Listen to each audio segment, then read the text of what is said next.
보이시죠? 그리고 김상환 감독님, 노성경 감독님입니다. 저희 인사하고 네, 감독님 여기 앉아주시면 네네 그렇게 앉아주시면 저의 오늘 보조 MC로서 함께 해주시면 좋겠습니다. 네, 저희 인사하고 자리에 앉겠습니다. 차렷 인사 반갑습니다. 네, 자리에 앉아주시죠.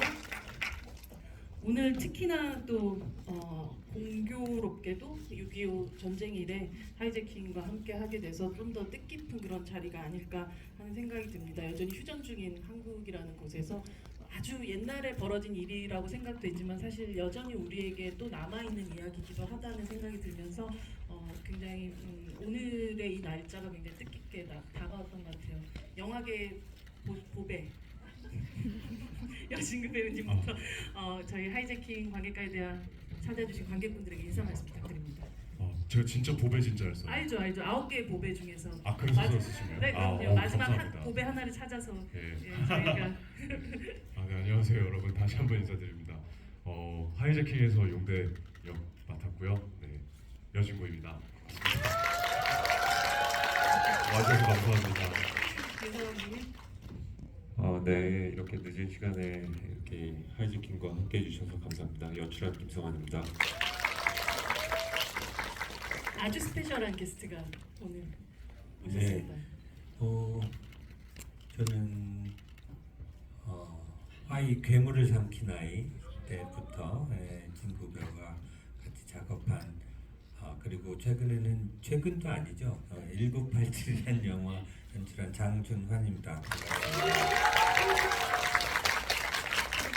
이미 여러분들이 이 세 분의 인연과 오늘 관객과의 대화를 왜 이렇게 조합이 됐는지에 대해서 이미 조금 생각을 이미 하셨겠지만 세 분의 인연은 또 아까 감독님이 말씀하셨듯이 하이에서 괴물을 만들고 이 아이를 괴물로 만들고 이분이 괴물을 죽이시게 만드시는 그런 어떤 세 분의 인연이 있고 또 동시에 1987이라는 작품에서 감독님과 또 함께 하셨죠? 네. 그리고 김성환 감독님은 1987에서 네네. 저 조감독으로서 저를 엄청나게 많이 도와준 능력 있는 준비된 감독이었어요. 그 다음에 바로 이제 또 데뷔하게 돼서 너무 반가운 마음에 이렇게 달려왔습니다. 네. 사실 너무 감사합니다. 네. 감독님께서 이제 감사의 말씀 네. 조금 드려야 될 것 같아요. 제가 1987 때 실수도 있었고 못한 지점도 많이 있었는데 감독님께서 너무 좋아해 주시고 해서 이렇게 진구 씨도 만날 수 있었고 이 자리에서 감독님도 뵐 수 있어서 정말로 너무 감사합니다, 감독님. 네. 이렇게 대놓고 이렇게 그런 자리죠, 이런 자리가. 네, 감사합니다. 네. 먼저 사실 관객의 입장으로서 이 영화 하이제킹 또 어떻게 보셨는지 장준환 감독님께 여쭤보고 싶어요.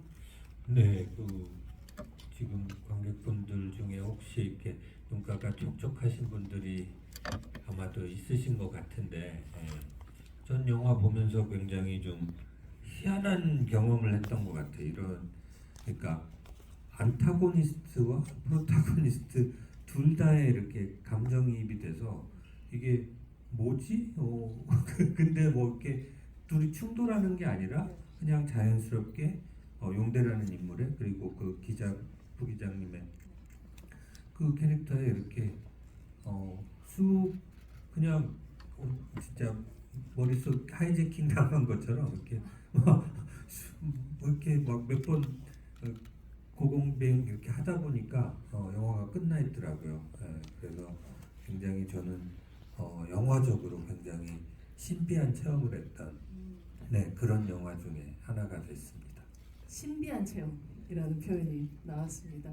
김성환 감독님 처음에 이제 여진구 배우랑 1987에서 물론 아주 짧은 시간이긴 하셨겠지만 이 배우를 현장에서 보고 이 배우랑 내가 언젠가 연출을 하게 된다면 꼭 작업을 하리라 라는 다짐을 가지게 됐었던 어떤 이유는 무엇이었나요? 이거부터 말씀드려야 될 것 같은데 진구 씨랑 1987에서 이제 처음 보고 그냥 연기하셨던 그런 작품들을 알고 있으니까 잘생긴 분이 오셨구나 이렇게 생각을 했었고요. 사실 처음에는 근데 옷을 보셨죠? 1987 대부분 다 보셨죠? 네. 네. 거기 보시면 상의 탈의가 좀 되잖아요. 근데 제가 좀 깜짝 놀랐던 게 몸이 너무 좋아가지고 몸이 너무 좋으신데 이렇게 속으로 생각을 좀 하고 있었어요. 그리고 이제 사실 외모적인 것만 처음 보게 된 거죠. 근데 네, 네, 외모적인 거. 보다가 그 박종철 열사분의 그 어떤 처절함과 안타까운 모습을 한꺼번에 이렇게 표현해내시는 걸 보고 와 했어요. 사실 조감독은 배우분들을 정말 가까이서 볼 수밖에 없거든요. 그쵸. 바로 카메라 옆에 있다 보니까. 근데 그걸 보고 저도 눈시울을 좀 이렇게 제가 약간 T 성향이라 가지고 감정이 별로 없는데 거짓말이에요, 여러분. 제가 감독이 우는 것만 몇 번 봤는지 몰라요. 그게 그렇더라고요. 네, MBTI가 변하는 것 같더라고요. 근데 너무 좋은 배우구나 하는 걸 그때 느꼈어요. 그래서 언제 기회가 있으면 만날 수 있을까 이런 생각으로 사실 지내다가 정말 우연찮게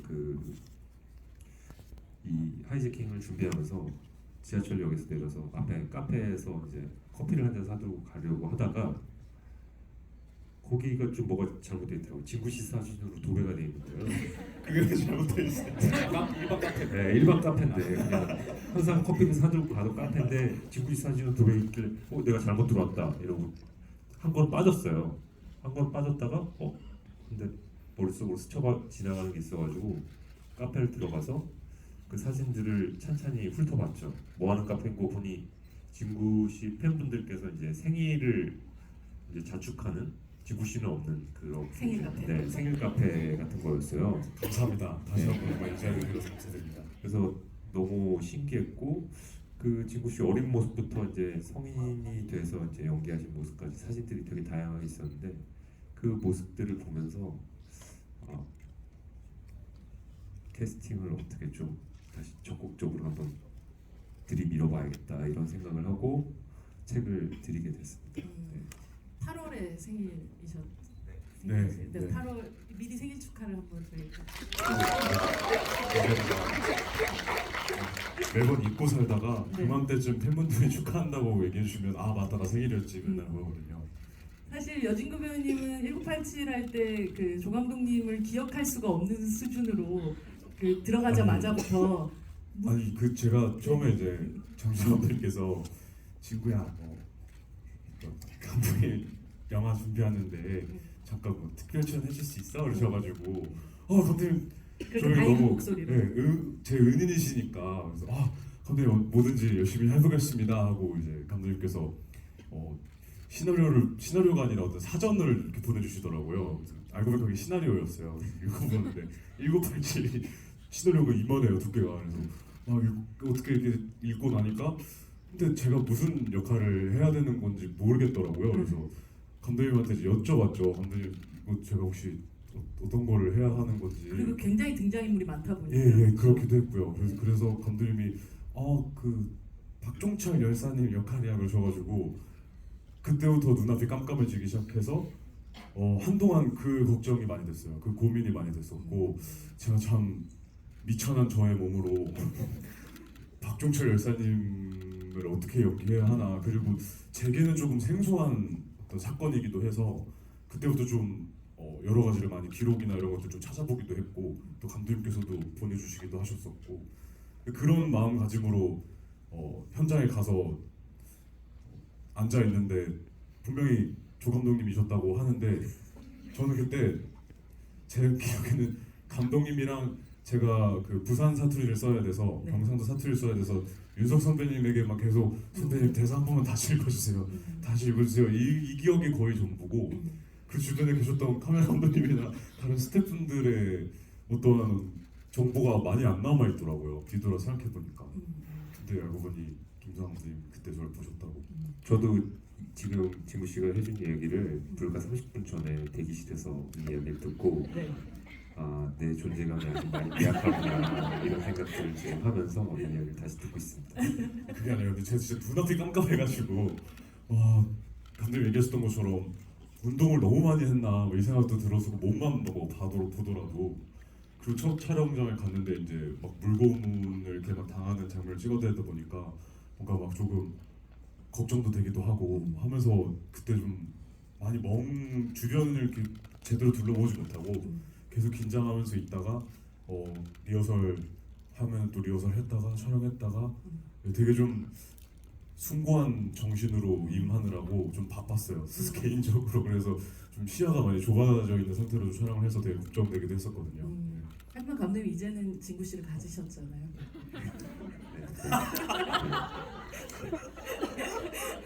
아까 김선 감독님께서 생일 카페 얘기를 하셨는데 그 진짜 지난 어린 시절부터 지금까지의 그 과정들이 쭉 붙어져 있는 사진을 보면서 이 배우의 성장들을 또 확인을 하셨을 텐데 사실 그 성장을 17세부터 보신 분이 또 여기 계신 정경 감독님이시잖아요. 네네. 그때 당시에 이제 여진구 배우님은 심지어 영화 개봉했는데도 볼 수도 없는 상태였었고. 네, 19세. 예, 19세 관람가에 가지고. 네, 네. 네. 전 핫도그 먹으면서 밖에서 기다리고 있었습니다. 영화 소리 들으면서 아 지금 이쯤 됐겠구나 이런 생각하면서 2개나 먹었어요. 네, 우리 모두 두 개나 드셨. 우리 모두 길더라고요. 시간 길어가지고. 우리 모두가 아마 그 비슷한 마음이긴 하겠지만 또 가장 가까이서 이 배우의 연기의 그 모습들을 지켜보고 또 그 사이 성장하는 모습들 그리고 드디어 또 하이제킹이라는 이 작품에서 이렇게 강한 연기를 해내는 이 여진구 배우를 보면서 또 어떤 마음이셨는지가 궁금합니다. 네, 생각해 보면은 굉장히 좀 처음 그 오디션 그 화이 때 오디션 네. 보러 왔을 때 아직 그 아이티를 못 벗은 그리고 그때 이제 방학 때 뭘 많이 먹었는지 좀 통통했어요. 그게 너무 귀엽다. 너무 귀여운데 와. 근데 화이하고 지금 저 이미지하고 좀 맞을 수 있을까? 뭐 그런 걱정도 할 정도로 제가 생각한 것보다 너무 어리고 밝고. 귀엽고 그랬었어요. 근데 이제 오디션도 꽤 몇 번 걸쳐서 했던 것 맞아요. 같은데 네. 아무튼 그렇게 하면서 이게 연기가 충분히 되는 배우구나라는 걸 이제 확인하고 그러면서 굉장히 화이 때는 조심스러웠던 것 같아요. 그 뭐 보신 분들도 계시겠지만 영화 자체가 굉장히 다크한 영화라서 그 모든 것들을 한 아이가 이렇게 통과해내야 되는 그런 부분들을 아무리 이게 영화라지만 이제 그런 짐을 준다는 게 굉장히 부담스러웠고 그래서 그런 부분에서 되게 조심스럽게 접근을 했고요. 근데 막상 영화를 들어가니까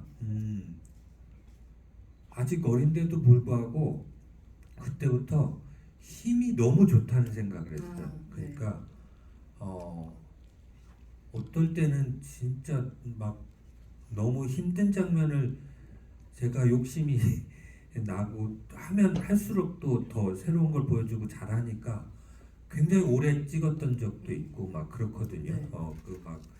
그 친엄마가 돌아가신 상황에서 막 오열하고 막 이런 그거를 주변에서 사람 그 PD님이 아이고 저러다 감독님 애 잡겠어요 막 그런 얘기가 나올 정도로 너무 힘들게 촬영을 했는데 진짜 살아 있어요.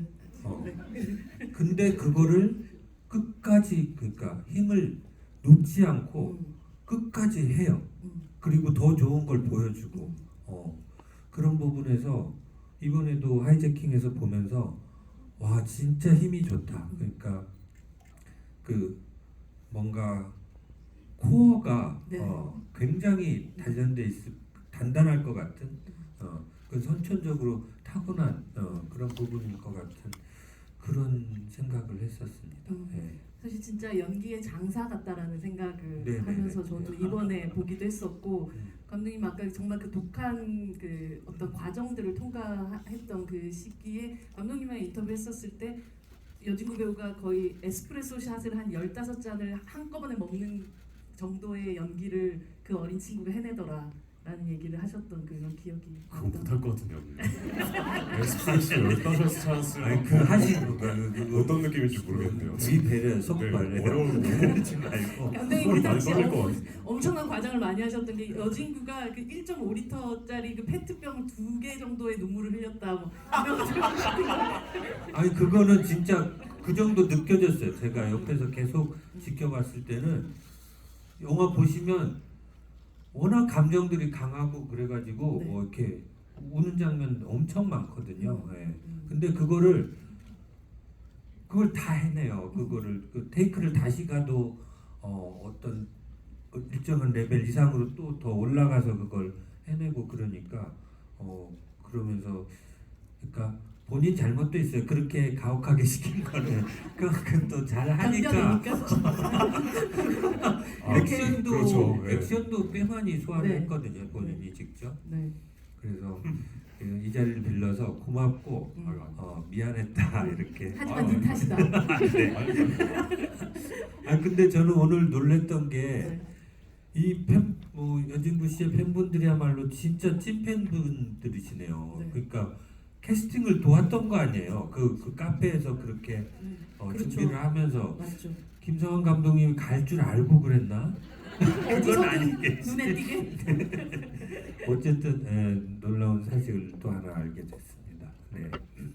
되게 좀 약간 조금 가끔은 음. 저를 축하해 주시는 그런 행사지만 네. 이 감독님에게 이 얘기 듣기 전까지는 조금 민망하기도 하고 네. 그랬었거든요. 음. 너무 감사하지만 음. 근데 이제는 더 감사해야겠다. 음.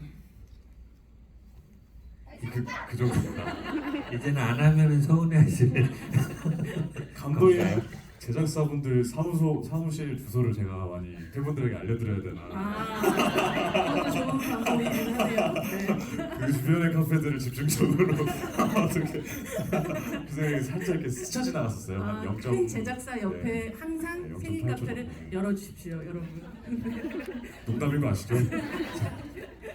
사실 그 장 감독님께서 이 힘에 대한 이야기도 하셨지만 화이 때도 이미 저 역시도 정말 송아지 같은 눈으로 눈물을 뚝뚝 흘리는 이 친구가 보통이 아니구나라는 생각을 했었는데 이번 영화를 보면서 정말 황소 같다는 생각을 했었던 것 같아요. 그 힘 자체가 너무나도 굉장히 오랜만에 이런 힘을 가진 배우를 본 느낌이기도 했었고 아마 김성환 감독님도 현장에서 그 힘을 계속해서 느끼시면서 촬영을 하셨을 것 같아요. 어떠셨어요? 네, 천천히 가셔도 됩니다. 네, 괜찮습니다. 혹시 시간이 너무 늦어서 그러신 분들은 편하게 일어나셔도 괜찮습니다. 상처받지 않습니다.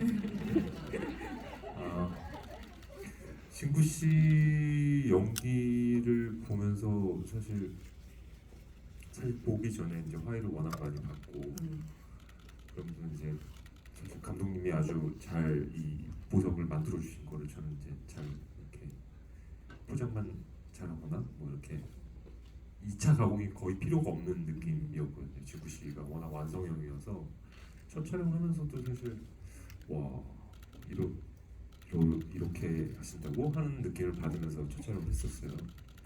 그래서 점점 촬영이 거듭되면서 진구 씨가 이제 표현해주는 용대의 모습을 보면서 되게 뭐라고 해야 되지? 제가 생각지 못한 감정들을 너무 많이 느껴가지고 그래서 제가 좀 저 스스로한테 놀랐는데 진구 씨한테 놀란 거는 뭐 너무 많이 놀랐기 때문에 제가 이렇게 감정적으로 변했다는 걸 알게 됐는데 그 황소 같다는 거 안에 되게 뭐라고 해야 되지? 말로 표현할 수 없는 어떤 게 있어요. 제가 뭐 저도 제 감정을 이제 설명을 잘 못하겠어가지고 사실 네, 좀 부끄럽지만 촬영하다가 울었거든요. 가슴 치라면서. 네. 그래서 본 게 아닙니다. 그래가지고 그리고 현장에서도 우시고 네, 승객분들한테 감사 인사 하시다가도 우시고 관객분들에게 감사 인사 하시다가도 우시고 네, 이게 참 신기하더라고요. 그래서 MBTI 뭐 이제 영화 보시고 나서 하시면 달라지실 거예요. 네.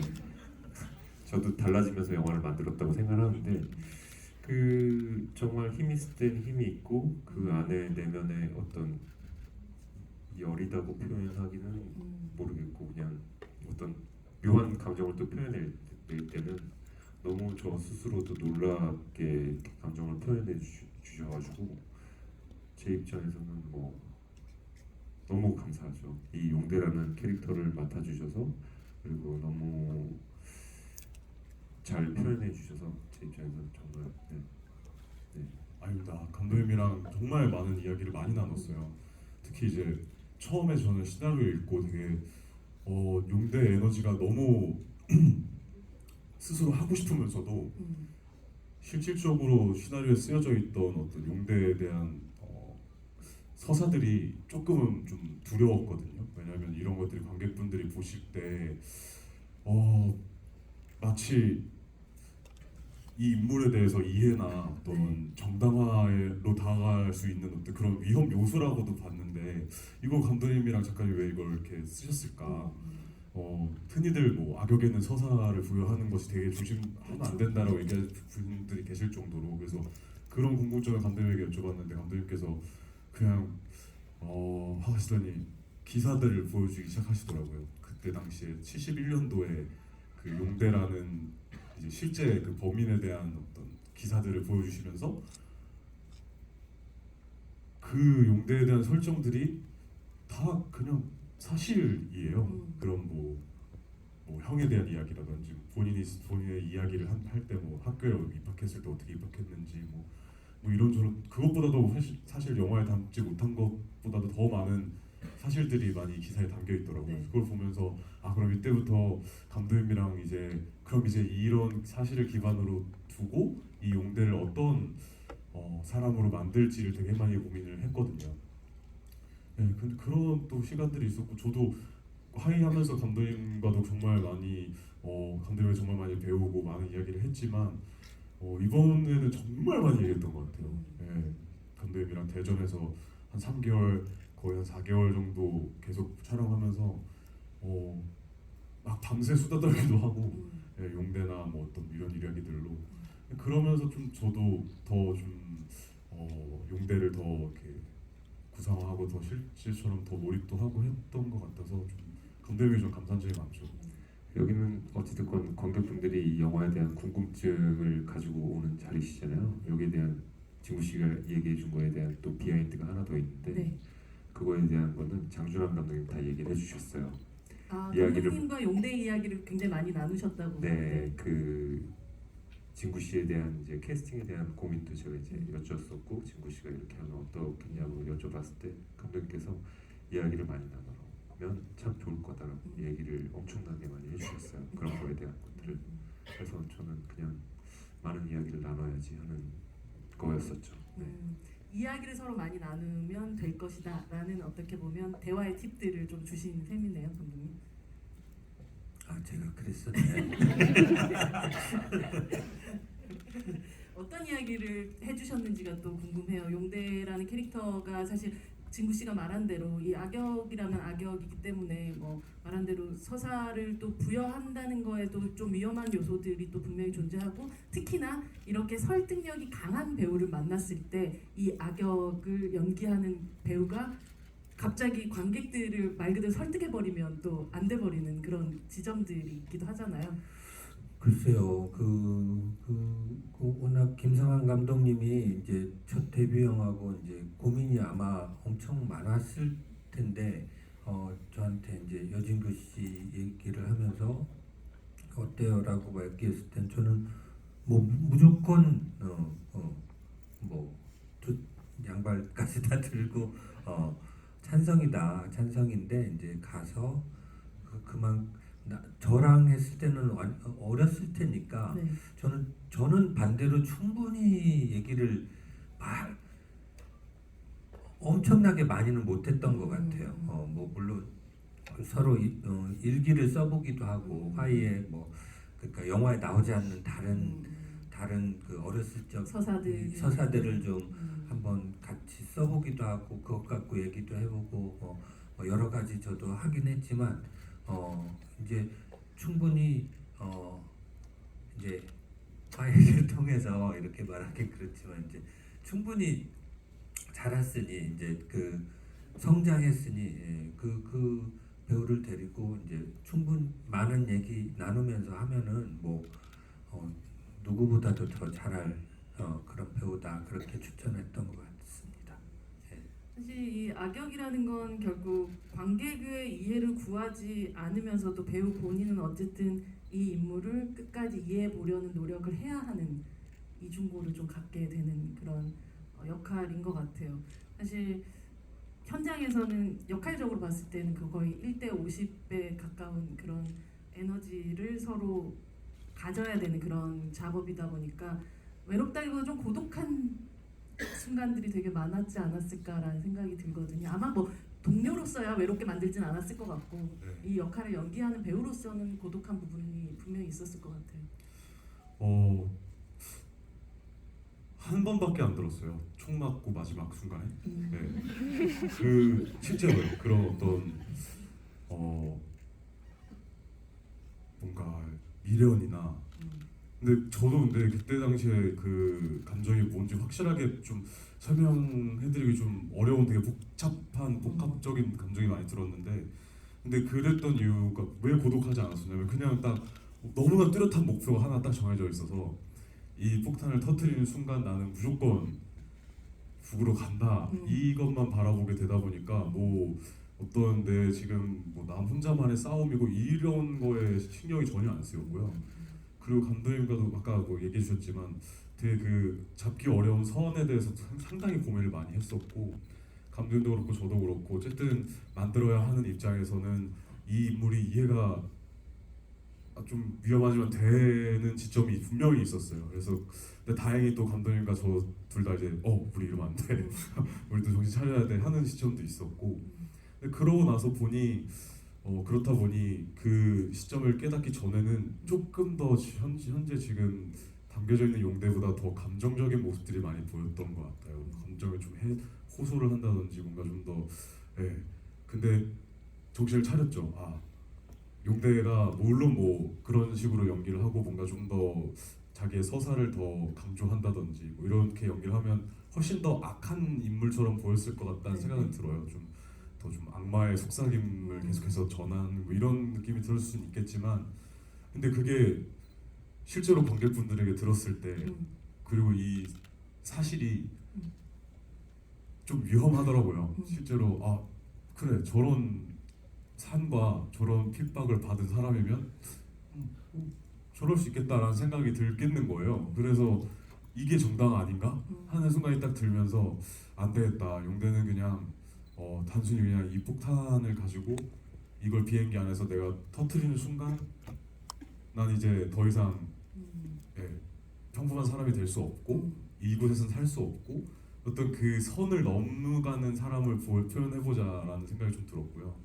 거기에서 이제 본인의 과거를 그냥 정말 어떤 뭐 나 불쌍하지, 나 이해되지의 모습이 아닌 그냥 정말 나 이랬어 뭔가 좀 당당하고 다만 그렇기 때문에 난 그냥 지금 나는 제일 중요한 건 북으로 가는 거야. 너희들 이해 필요 없고 그냥 나 무조건 북에 가서 살면 돼가 좀 가장 큰 목표가 되다 보니까 그러다 보니까 이 폭탄을 터뜨리고 나서 이후에 그 씬들이 어찌 보면은 이제 싸움의 시작이었는데 전혀 이제 그런 감정은 들어본 적은 없었던 것 같아요. 그냥 저에게는 그냥 딱 하나의 목표밖에 없었어요. 사실 그 힘이 굉장히 셀 수 있었던 것도 어쩌면 방향성이 흐트러지지가 않고 이제 한 방향을 향해서 쭉 나아갔기 때문에 가능했던 것 같다는 생각이 들기도 하고 그래서인지 이 영화 속에서 용대가 보여주는 액션의 뭐 타격감이라든지 뭐 이런 것들도 굉장했었거든요. 사실 예전에 화이 때도 또 옥상 그 지붕 위에 막 날아다니고 뛰어다니고 할 때 그때 여진구 배우님 어머니께서 괜찮다고 죽기 하겠어요? 라고 얘기하셨던 감독님과 그런 대화를 나누셨던 어머님의 담대함에 저희들이 깜짝 놀랐던 것 같은데 지금 생각해봐도 진짜 너무 미안하고 물론 이제 안전장치나 뭐 그 밑에서 다들 안 보이는 곳에서 모든 무술 감독님들이 다 저만 보고 계세요. 제가 혹시 어떻게 될까 모든 촬영장이 네, 제작부에서 감독님 이건 아닌 것 같아요 라고까지 얘기했는데도 본인이 그래도 해보겠다라고 또 예 그랬던 적도 네. 있고 그래서 말린 적도 있어요. 심지어 이건 아닌 것 같다. 이거는 진짜로 프로페셔널들이 하는 거지 배우가 이건 그냥 할 필요는 없다라고 말렸던 적도 있고 그 되게 굉장히 추웠거든요. 그 해가 그래가지고 그 막 지붕에 또 이제 뭐 막 물도 뿌려져 있고 네. 막 다 얼어 있고 막 네. 이런 상황에서 그런 액션을 한다니까 진짜 막 조마조마하면서 이렇게 지켜봤던 것 같은데 오 그거를 나도 또 이제 그 또 다른 그 육체적인 힘도 좋으니까 그냥 그걸 막 뛰어넘고 그래서 그 무술 감독님도 진짜 너무 칭찬하면서 이제 자꾸 더 시키는 거예요. 그러다 보니까 진짜 이거는 위험한 건데 여기 와서 해보라고 그러는 거예요. 그래서 안 된다고 우리 지연 배우인데 지금 여기서 근데 큰일 난다고. 저는 이거 촬영할 때 아니면 언제 해봐 이 생각이 너무 들어서 근데 그런 생각은 항상 현장에서 뭔가 무술이나 이런 걸 할 때 감독님 아니 이거를 평소에 절대 못 해보는 경험이잖아요. 그 되게 하고 싶어요. 되게 막 자극하고 저를 그거 딱 했을 때 막 재밌고 잘하면은 더 막 해보려고 막 도파민과 막 이런 것들이 또 막 나오고 이러니까 이건 근데 그래서 이제 그때 화이 때는 한참 또 저도 막 16, 17 막 이때니까 네. 그러니까 주변에서 감독님이랑 선배님들이 친구야 안 된다 그만 적당하다 이 정도가 됐다 이렇게도 많이 말려주셨던 것 같기도 하고 하지만 27, 28이 된 오늘도 여진구 배우님이 몸을 사리지 않고 사실 하이제킹에서도 어마어마한 또 액션들을 계속 소화해내신 거잖아요. 어마어마했나요 오늘이? 발톱이 빠졌어요. 네, 발톱이 빠졌는데 얘기를 안 했어요 저한테. 아, 네, 본인도 아픈지 몰랐다고 얘기하시는데 하니까 새끼 발톱이 어떤 장면 찍을 때? 그 인멜만턴이 끝나고 그 벽에 이렇게 비행기가 내리꽂히면서 진구 씨가 벽에 이렇게 쾅 하고 쳐박는 장면 있잖아요. 네. 그때 정말 세게 부딪혔거든요. 근데 괜찮나 했더니 괜찮다고 하시길래 그럼 네 오케이 뭐 다음 거 갈게요 했는데 그날 전혀 내색을 안 했어요. 뭐 그 다음에도 끝날 때까지 내색을 안 했는데 촬영 끝나고 알았어요. 진짜 몰랐어요. 진짜 정말 몰랐고 아니 그냥 딱 부딪히고 나서 다행히 뭐 다친 데 없고 오케이 하고 뭐 감독님 뭐 지훈 씨 괜찮으세요? 네 괜찮습니다. 뭐 안 다쳤습니다 하고 그러고 이제 촬영 잘 마치고 며칠 지나고 나서 점점 그 왼쪽 새끼발톱이 뭔가 색깔이 점점 변하는 거예요. 그래서 얘가 왜 이러지? 근데 진짜 하나도 안 아팠어요. 그래가지고 이게 왜 이럴까 하고 지나고 나서 보니까 그게 어느 순간 그냥 자연스럽게 톡 하고 빠지더라고요. 그래서 발톱이 빠질 때 이렇게 빠지는구나 이것도 알 수 있었고 그러고 나서 또 자연스럽게 또 나더라고요. 혹시 통증을 못 느끼는 병이 있거나 이런 거 아니죠? 아니 근데 저도 되게 진기했어요.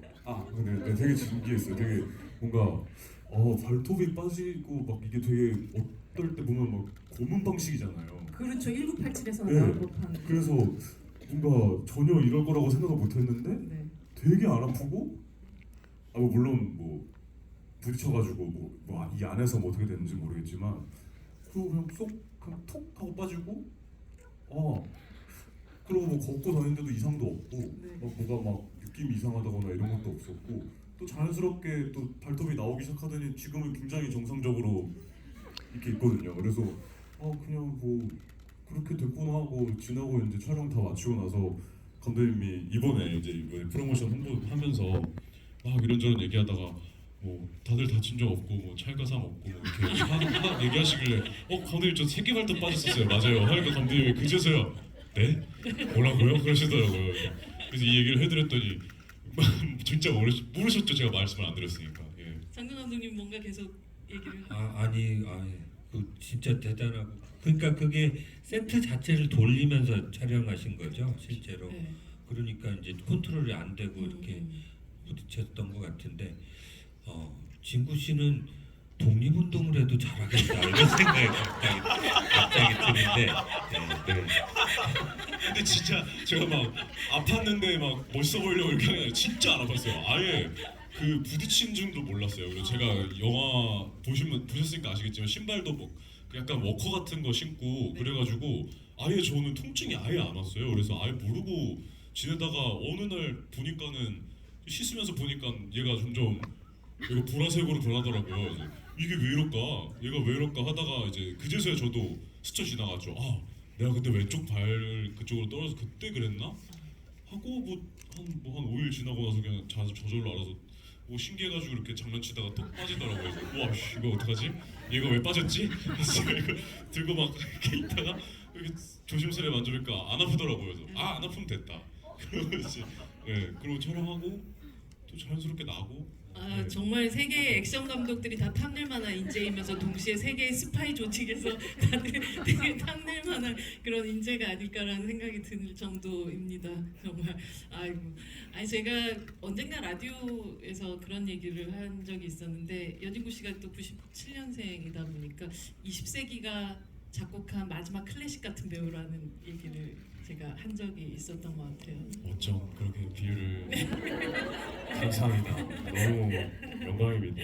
아니 근데 그만큼 또 이번에 하이제킹이라는 영화를 보면서 어떻게 보면 이 정석의 박자를 가지고 정말 정확한 힘을 가지고 정확하게 해내는 이 배우는 참 귀하다라는 느낌을 받았었고 굉장히 좋은 플레이어를 만났다라는 이 악보가 정말 좋은 플레이어를 만났다는 두 분의 만남이 되게 굉장히 좀 아름답다는 생각을 했었던 것 같아요.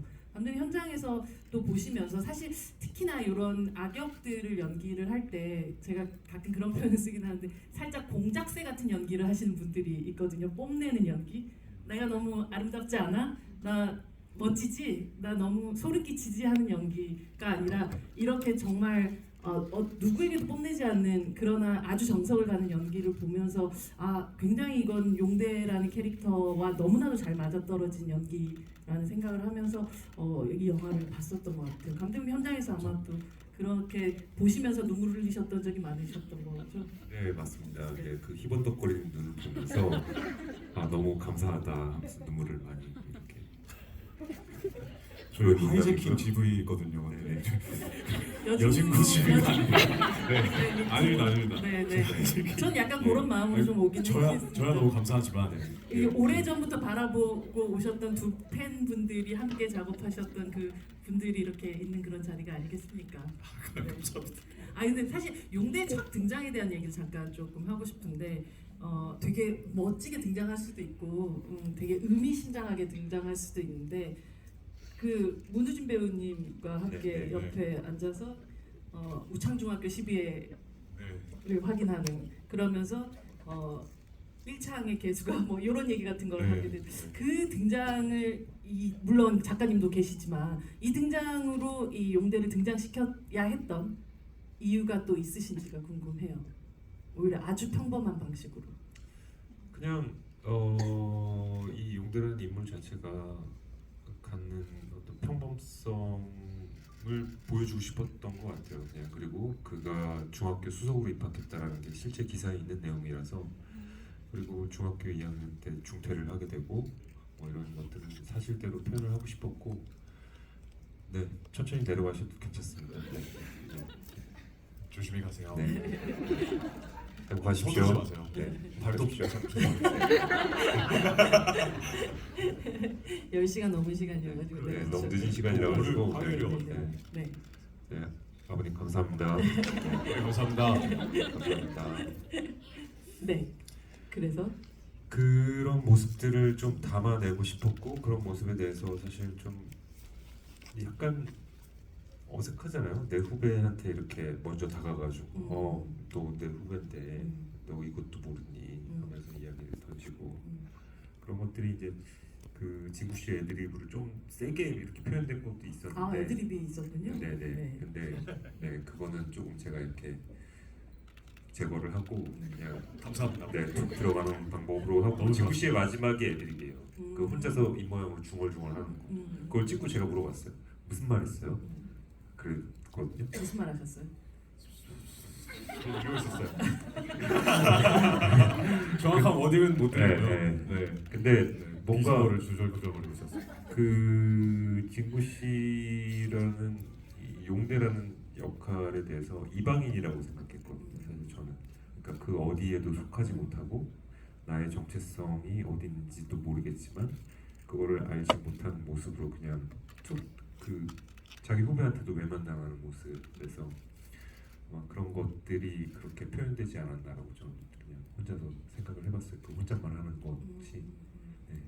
그리고 사실은 이 승객들 중에서 가장 어린 또 뭐 이 스텝 전체의 영화 만드는 사람으로 봤었을 때 가장 또 후배 배우가 함께 또 하는 그 장면에서 아 만약에 한 10여 년 전이었으면 저 자리에 진구 씨가 있었겠다라는 생각이 들기도 했고 어쩌면 15년 정도 되겠죠? 네. 그 우진이가 몇 살이었죠?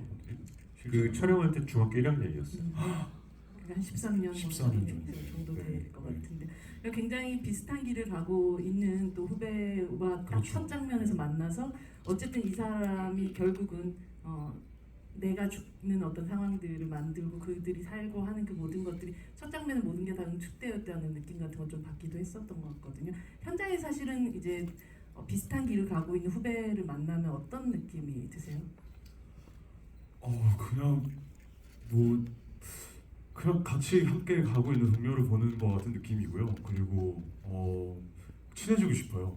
아, 네. 왜 어렵게 생각하시나요? 그분들이? 제가 이렇게 생기고 목소리도 막 이렇고 막 이러니까 그 뭐야 아역 배우분들이 봤을 때 네. 너무 어떤- 선배님으로 네, 생각하세요? 어떤 친구들은 제가 20대인지 모르는 친구도 있고 막 그래요. 그래서 저희 근데 예? 10대인 줄 알았나 10대인 보다. 줄 알았나요? 아, 네. 10대인 줄 알았나 봐요. 감사합니다. 그랬나 보다. 10시 이후에는 제가- 주접을 좀 떨어뜨려죠. 제가 더 우리가. 마음의 벽이 좀. 높았나 보네요. 좀 더 허물 필요가 있네요, 제가. 근데 그렇다 보니까 뭔가 좀 장난이고요. 우선 음, 제 생각이 나기도 하고요. 음. 저도 그때 이렇게 현장에서 와서 저에게는 그때 당시에 되게 현장이 되게 재밌고 놀이터 같은 곳이었거든요. 근데 그렇다 보니까 거기서 그때 당시에 저에게도 인사해줬던 그런 선배님들의 그쵸. 그런 기억도 제겐 있고 음. 그 기억들이 되게 좋게 남아 있어요. 그렇게 어린 아이에게 살갑게 인사해주고 이름이 뭐니 물어봐주고 했던 것들이 다 좋은 기억으로 남아 있어서 저도 좀 뭔가 제가 기억이 그렇게 남아 있다 보니까 나도 좀 그때처럼 좀 편하게 좀 가서 인사도 하고 같이 뭐 간식도 좀 먹고 그렇게 해야겠다 이런 생각이 좀 있어가지고 네. 그래서 폭탄도 주고 뭐 폭탄도 주고 그리고 영화에 안 나시면 제가 그 첫 씬에서 이제 꿀밤도 때리고 아, 정말요? 그게 좀 과격했던 표현이었거든요. 그걸 좀 제거를 잘 해주셨어요 감독님께서. 되게 좋은 아이디어라고 생각했는데 제가 생각해 좀 심했나 했었거든요. 그러고 나서 우진이 우진 씨, 우진 군, 네. 과 함께 또 뜨겁게 또 서로 눈을 바라보면서 또 같이 감정도 나누고 하면서 되게 기분 좋더라고요. 재밌고. 사실 불과 뭐 하이 찍을 때만 해도 조진웅 씨가 아 맞아 진구 아직 학생이었지라고 생각하는 게 이쪽에서 막 학습지를 열심히 풀고 있었던 거 하더라고요. 그렇지만 또 어느덧 이렇게 장성한 그리고 한국 대표하는 어떤 배우가 돼서 이렇게 성장하는 모습을 보는 게 우리 모두가 다 내가 키운 마음 같은 게 드는 게 아닐까 생각이 듭니다. 박수 부탁드립니다.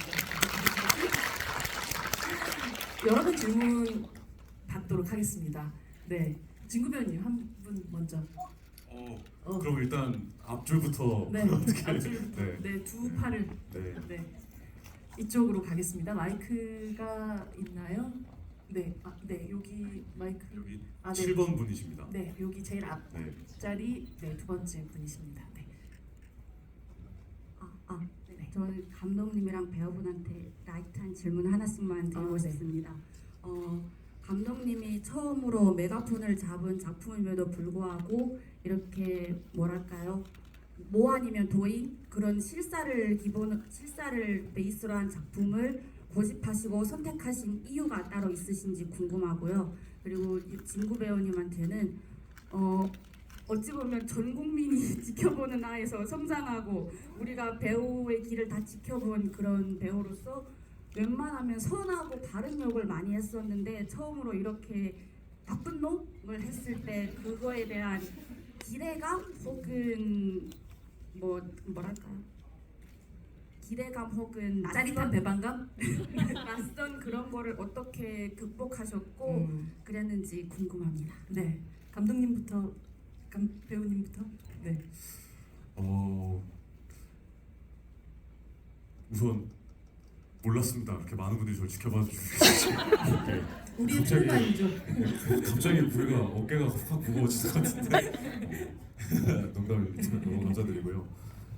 글쎄요. 뭐 일단 아무래도 제가 배우가 앞으로 연기를 내가 앞으로 할 수 있는 만큼 최대한 하고 싶다라고 생각했던 부분이 바로 좀 이 지점인 것 같은데, 다른 삶을 살아보는 게 저한테 굉장히 큰 재미와 흥미가 있더라고요. 거기에서 말씀해 주신 것처럼 주요 배역들이 좀 선하고 좀 정의롭고 혹은 조금 측은하고 좀 이러한 인물들이었는데, 근데 뜨문뜨문 이번에 제가 이런 용대처럼 완전 이런 악역이라고 할 수 있는 좀 분위기를 지닌 역할을 여러분들에게는 처음 선보이는 거였지만, 뜨문뜨문 저에게도 제안을 주셨던 작품들도 있고요. 예, 그러면서 이제 저는 그 중에서도 그때그때마다 이제 제가 좀 더 제 머릿속으로 상상이 되고 제가 어떻게 연기하면 될지가 좀 감이 잡히고 계속해서 생각이 나는 작품들을 좀 찾게 되더라고요. 예, 그러다 보니까 이번 역할까지는 아니었지만 앞서 드라마 괴물의 한주원이라는 역할도 저에게는 되게 이런 역할이 나에게 오다니라는 생각이 들 정도로 좀 너무 해보고 싶다. 너무 비호감이고 막 너무 애가 막 어떻게 이렇게까지 자기 이렇게 어리석은 세상 속에서 이렇게 갇혀서 살고 있지? 그러면서 오히려 제가 보이더라고요. 제가 한동안 좀 그렇게 살았던 적이 있는데, 그러면서 이제 이 역할은 너무 재밌겠다 이런 생각도 들어서 또 했었던 거고, 이번 용대도 좀 그런 뭔가 순수한 좀 일단 1차원적인 호기심이 먼저 드는 것 같아요. 나와는 굉장히 다른 네. 사람이고. 나와도 다르고 네. 그리고 뭔가 막 용대는 참 이 에너지를 내가 과연 해낼 수 있을까라는 어떠한 두려움도 생기면서, 근데 제가 계속 그걸 연습하고 있더라고요. 머릿속으로 막 시뮬레이션도 돌리고 이런 모습이지 않을까? 용대가 이런 모습이지 않을까? 막 이런 감정이 일어나? 막 이런 걸 계속 상상하고 있고 생각하고 있는 저를 보는 순간 그냥 나 이거 해야겠다, 출연해야겠다, 이거는 나 지금 이미 흥미를 느꼈구나 이런 생각이 딱 들면서, 그런 생각에 좀 뭔가 글쎄요, 뭐 극복이나 이런 것보다는 좀 더 도전하는 거에 조금 더 생각이 좀 드는 것 같아요. 그런 감정이. 드라마 괴물 얘기를 하니까 그 신하균 씨와 함께 또 등장을 하셨잖아요. 그러니까 약간 장준환 감독님의 이 마수에서 벗어나지 못하는 어떤 삶을 계속 살고 계시다라는 생각이 들기도 하네요. 머릿속에 항상 장준환 감독님이 어딘가 계시죠. 저에게 영향이 너무 큰 감독님 두 분이십니다. 감독님, 아까 첫 질문에 대한 제가 이 영화를 하게 된 거에는 사실 제가 연출부 조감독 생활을 한 지가 20년이 됐는데, 이렇게 연출이라는 걸 하게 된 거는 여기 계신 장준환 감독님과 여기 김성수 감독님, 최근에 김성수 감독님이 되게 크게 영향을 주셨고, 그리고 사실 뭐 전혀 다른 아수라 1987 이런 영화들과는 전혀 다르지만 이 안에 아수라와 1987이 들어있어요. 네, 그거를 눈치채실 분들은 눈치채실 것 같고 모르실 분들은 모르실 것 같은데, 어떤 장준환 감독님과는 1987이라는 영화를 하면서 이 실화를 다루는 어떤 진정성과 그 인물을 다루는 방식에 대해서 되게 많이 제가 배움을 얻었고, 그 다음에 김성수 감독님한테는 어떤 이 영화라는 매체에 대한 어떤 진정성, 뭐 사실 허구를 다루지만 그런 거에 대해서 어떻게 접근했을 때 이 관객분들이 그거에 대해서 진정성 있게 받아들일 수 있는가에 대한 것들을 배웠던 것 같아요. 그렇게 하면서 이제 사실 그런 모습들을 보면서 사실 감독님들 보면 나는 감독이 돼야지라는 생각을 사실 안 했어요. 그런 생각을 한 게 거의 20년 전이었고, 최근에 김성수 감독님과 장준환 감독님을 그 뒤에 이제 몇 분 뭐 이해준 감독님, 김성훈 감독님 이런 분들을 뵈면서 제가 감독이 돼야겠다라는 생각을 하게 된 거는 이분들이 가진 어떤 진정성에 대한 모습들이었던 것 같아요. 이분들이 보여주려고 하시는 것들 그런 것들을 조감독으로서 잘 수행하고 잘 보여주지 하다가 어느 순간 다시 초심으로 돌아가서 욕심이 났던 것 같아요. 그러면서 이제 1987 끝나고는 작가님하고 자주 뵀었거든요. 작가님하고 뵈면서 뭐 이런저런 이야기를 하다가 처음 이 이야기를 해주셨어요. 작가님이 뭐 비행기에서 폭탄이 터져서 북으로 가다가 폭탄이 터졌는데 해변에 불시착을 했어. 근데 승객들이 다 살았다. 이런 얘기를 해주신 거예요. 그래서 아니 작가님 이거 영화보다 더 영화 같은데 왜 글로 안 쓰셨어요? 이렇게 여쭤봤더니 뭐 이거 이야기가 또 짧고 뭐 이런데 좀 애매하지. 이거 영화로 만들면 사람들이 다 이거 뭐 너무 가짜 같은데 이걸 영화로 만들었냐 이런 얘기 할 거다. 근데 이게 실화임이 밝혀지면 아마 사람들이 재밌어 하지 않겠냐라고 말씀드렸고, 그때 작가님이 되게 고민을 좀 하시다가 감독은 누가 하지 그러길래 감독님, 작가님 여기 좋다는 사람이 여기 있습니다. 저 시켜주십시오. 이렇게 바로 부탁을 드렸어요. 그러면서 이 작품이 시작됐고 작가님이 앞에 YS 11기 사건을 꼭 넣어야지 이 이야기가 완성이 될 것 같다 라고 얘기를 해주셔서 저도 너무 좋았고 그런 부분에서 이제 이 영화가 시작되게 됐습니다. 네. 네, 다음 질문으로 빠르게 넘어가도록 하겠습니다. 장준환 감독님 한 분 질문하실 분은 앞에서 했으니까 좀 뒤에서 뒤로 갈까요? 할까요? 네. 저 뒤에 저 뒤에, 네, 저기, 네, 이쪽 두 번째 제일 끝에 줄입니다. 네, 가겠습니다. 네. 안녕하세요. 저 일본에서 이 영화 이 자리 좀 잡으려고 왔는데요. 일본에서 오셨다고요? 와, 감사합니다. 긴장돼가지고 죄송해요.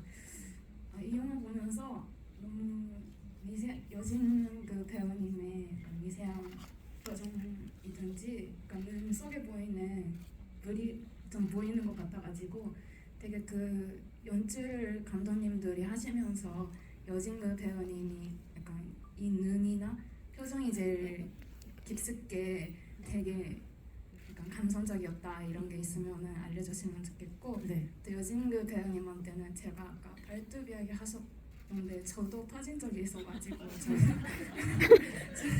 저는 놀이공원에서 놀다가 빠지고 그 발톱을 아직 좀 약간 보물처럼 갖고 있는데 혹시 그 발톱이 어떻게 된 건지 네, 감사합니다. 감사합니다. 발톱 혹시 감직하고 계세요? 보석함에? 안타깝게도 저는 그 발톱을 폐기 처분했습니다. 네, 그렇다고 합니다. 네. 종량제에 잘 넣어서 휴지 한번 감싸죠. 발톱은 또 나니까요. 네, 감사합니다.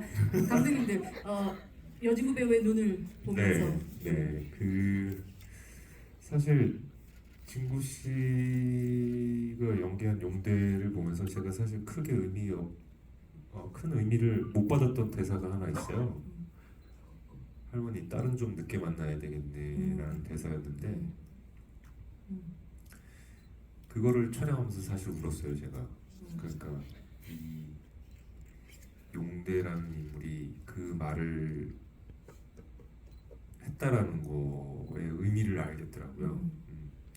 그래서 되게 테이크도 여러 번 가면서 감독님처럼 그 PT병 1.5리터 2개를 채울 정도의 눈물을 이렇게 요구하진 않았는데 제일 아마 제가 모든 거를 통틀어서 제일 많이 테이크를 가봤을 거예요. 테이크를 찍고 그 중에서 이제 선별해서 이제 영화에 담았는데 그때 눈이 저는 제일 기억에 남고, 그리고 또 하나는 스객들을 돌아볼 때 그 눈이 제일 기억에 남습니다. 네.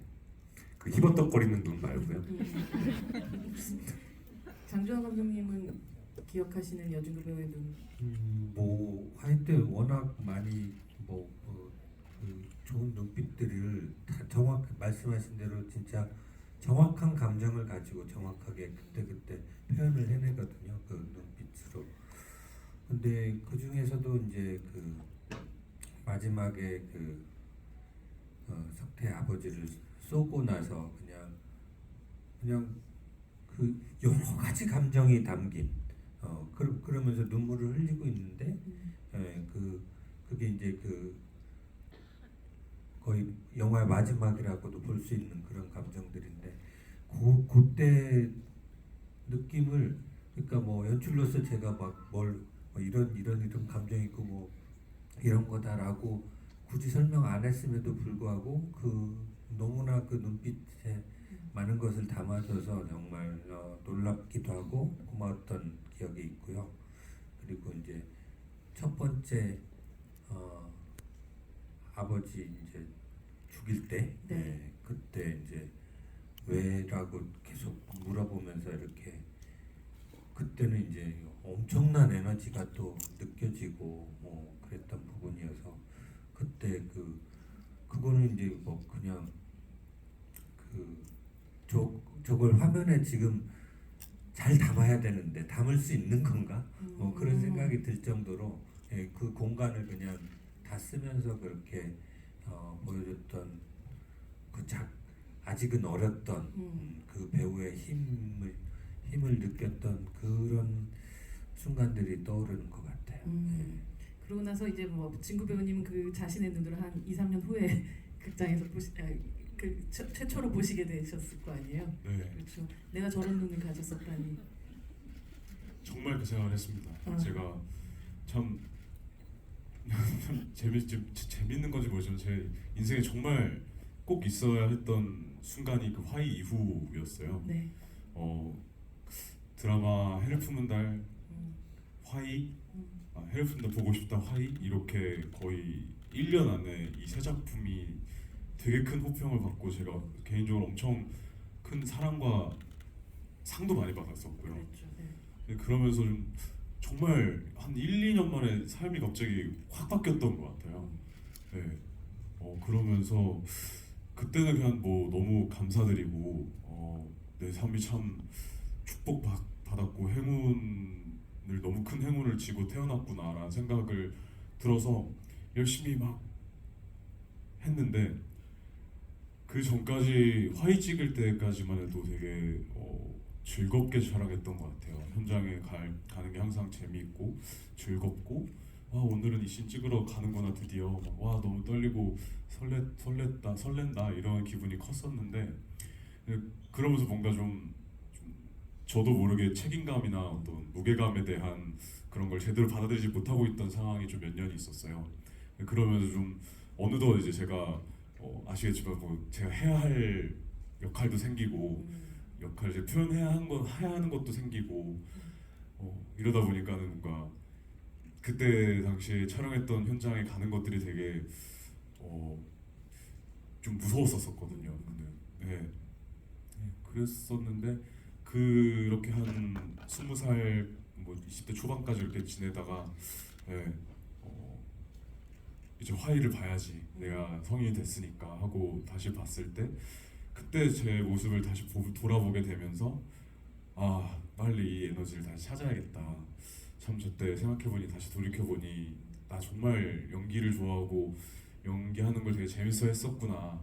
그리고 참 그냥 순수하게 연기하는 것 같았고요. 크게 생각 안 하고 그냥 뭔가 느껴지는 대로 화이가 이랬을 것 같다라고 느껴지는 대로 이렇게 참 어떤 필터 없이 다시 한번 고민 없이 뭔가 좀 되게 순수하게 연기했던 것 같은데 지금은 되게 막 잘해내야 되고 잘하고 싶고 뭐 이런 저의 욕심 때문에 너무 내가 많은 생각을 많이 하고 있구나 이런 생각도 들고 저에겐 참 여러모로 영향이 컸던 작품이었고 역할이었던 것 같아요. 네. 사실 그리고 그 눈을 사실 조금 더 깊게 더 강하게 만날 수 있었던 작품이 하이제킹이어서 저는 사실 뭐 2017년 그리고 또 2024년이 또 여진구 배우님에게는 하나의 또 새로운 도약대들이 되었다라는 생각을 하면서 이 영화 봤었던 것 같습니다. 사실 이 질문의 하나의 답들이 너무 길다 보니 저희가 원래 20분까지 해야 되는데 한 5분 정도가 이미 오버가 된 상태이긴 하거든요. 여러분들 정말 마지막으로 딱 질문 하나만 받아도 되나요? 괜찮나요? 네. 그 감독님이 그러면 마지막 질문자를 선택해 주십시오. 제일 멀리서 오신 분 혹시 일본에서 오셨나요? 아 일본은 네 질문하셨으니까 지역적으로 제일 멀리서 오신 분 계시나요? 예? 네? 차이나? 차이나 중국이요? 네 오. 그러면 네 네, 차이나 한중일, 차이나 네, 가겠습니다. 이런 느낌으로 가겠습니다. 멀죠. 네, 멉니다. 네. 요기죠. 네, 하나, 둘, 셋, 넷, 다섯 번째 줄기. 네. 질문 하나만 부탁드릴게요. 저희 시간이 많지가 않아서요. 네. 안녕하세요. 네. 네, 저 중국에서 왔고요. 네. 그 영화는 잘 보고 질문은 하나예요. 그 네. 아까 말이 많았는데 혹시 감독님이와 그 여진구 배우님 그 영화를 준비하면서 또 촬영하면서 제일 애쓰던 부분 그리고 배우님이 그 연기하면서도 제일 애쓰던 제일 어려운 부분은 어떤 면은 좀 여쭤보고 싶습니다. 네, 감사합니다. 네. 감독님 먼저 하시고. 그 제일 애쓰던 거는 용대인 것 같아요. 용대라는 인물이 어찌됐건 그의 행동이 용서받을 수는 없다고 생각이 들거든요. 근데 저는 어찌됐건 이 용대라는 캐릭터를 만들고 준비하는 입장에서 어느 순간 제가 이제 사랑에 빠지게 됐고 이 친구를 이해를 하게 되어버렸어요. 그러면서 뭐 어찌됐건 그 실존 인물을 영화 속에서 만들었지만 그런 순간을 제가 진구 씨한테 고백했어요. 저는 이렇게 돼버렸다. 당신이 막아주셔야 된다. 나의 사랑을 네. 네가 책임져라. 네, 네. 근데 되게 무리한 부탁이었다라는 게 오늘에서야 알겠어요. 네. 진짜 웃겼었는데 감독님 뭐라고 하셨나요? 저한테 정말 진지하게 지구 씨가 막아주셔야 돼요. 아. 그러셔가지고 예? 전 이미 돌이킬 수 없는 강을 건넜어요. 그래가지고 감독님 이게 무슨 말씀이세요? 감독님 지금 그런 무슨 말씀하시는 거예요, 감독님? 전 이미 그렇게 돼버렸어요. 그러셔가지고 아 그럼 제가 열심히 한번 저도 말려보겠습니다 해놓고 감독님 저도 지금 그렇게 되기 일보 직전입니다 이런 말도 막 나누고 하지만 두 분 판문점 넘어가지 않으신. 안 넘어갔습니다. 네. 예, 네. 잘, 예, 여기 살고 있습니다. 네. 아까 그 질문 네. 간단하게 답을 좀. 네, 감독님 말씀하신 것처럼 어찌 보면은 그만큼 강력한 서사였다고 좀 생각이 들고요. 또 그게 이게 참 저도 실화라는 게 조금 가슴이 좀 아프기도 하면서 그러면서 감독님이랑 계속 여러 가지 좀 얘기들을 나눴어요. 정말 많은 밤을 뭐 이렇게도 해볼까 저렇게도 해볼까부터 시작해서 이게 참 좀 어렵다. 생각보다 어렵다. 확실히 이거를 관객분들에게 오해 소지 없이 우리가 용대를 용서해달라고 만드는 영화는 절대 아니니까요. 그래서 어떻게 하면 이 사람이 그런 모습으로 관객분들에게 다가갈 수 있을까라는 생각을 했을 때 그러면 이 사람을 그냥 그런 사람으로 만들자. 자기가 지금 용서받을 수 없다는 걸 알고 있고 이미 그렇기 때문에 용서받을 수 있는 곳으로 무조건 가야 한다라는 어떤 절실함을 가져보자 라는 좀 결론에 도달을 할 수 있게 됐고요. 예. 예, 그래서 참 이번에 지금 개봉을 하고 또 며칠 지났지만 아직까지도 어쨌든 어떻게 많은 관객분들이 또 용대를 봐주시고 또 생각해 주실지 좀 많이 아직까지도 많이 떨립니다. 네.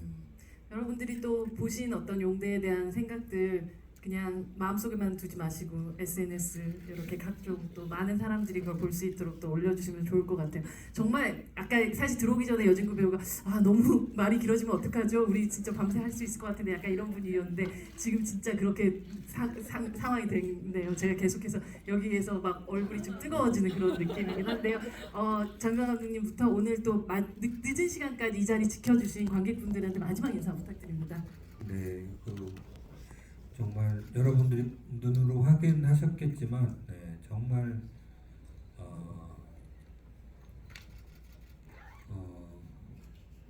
정말 추천드리고 싶은 그런 영화입니다.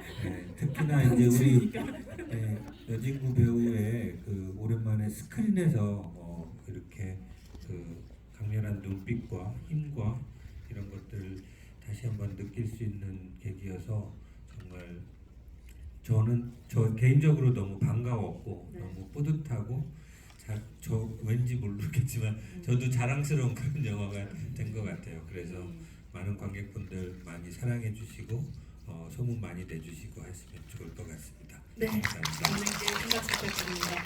감독님. 네, 이런 자리에 함께해 주신 여러분 덕에 너무 감사하고요. 그리고 장윤환 감독님께도 진심으로 감사드립니다. 제가 아직까지 영화할 수 있는 이유 중에 한 분이시기 때문에. 그리고 진구 씨는 뭐 네 감사합니다. 여진구 배우님. 네, 네, 정말 이렇게 관객분들에게 또 영화로 이렇게 인사드리고 또 거기에서 또 하이제킹이라는 또 작품에서 용대 저를 떠올려주신 감독님에게도 너무나 감사하고 네, 여러분들 이렇게 늦은 밤까지 또 이 얘기 들어주셔서 너무나 감사드리고요. 오늘 이렇게 제 배우 인생에 있어서 두 아버지와 함께 네, 많은 분들에게 또 즐거운 시간이 되었길 또 네, 바라봅니다. 네, 여진구 배우님께 큰 박수 부탁드립니다. 정말 저희가 지구를 지킬 수는 없더라도 진구는 지키겠다라는 마음을 확인하는 그런 밤이었던 것 같습니다. 여러분 오늘 조심히 돌아가시고요. 오늘 같이 박수 치면서 이 자리 마감하도록 하겠습니다. 감사합니다. 관객 퇴장은 잠시만 기다려주세요. 관객 퇴장은 잠시만 기다려주세요.